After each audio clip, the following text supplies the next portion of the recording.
हे शंकर भगवान 14 फरवरी आवता एमकी बार कोई न कोई लड़की आपकी लड़की के बात कर लेता त्रिशूल गणिये में पेल दे।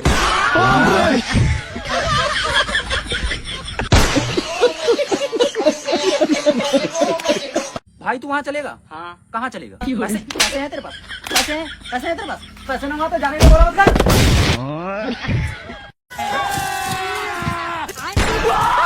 मुझे माफ कर दो, मुझे माफ कर दो,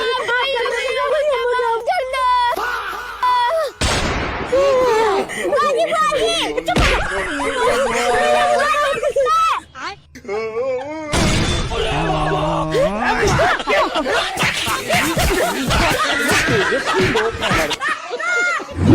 मम्मा एक और रोटी देना, पापा मांग रहे हैं।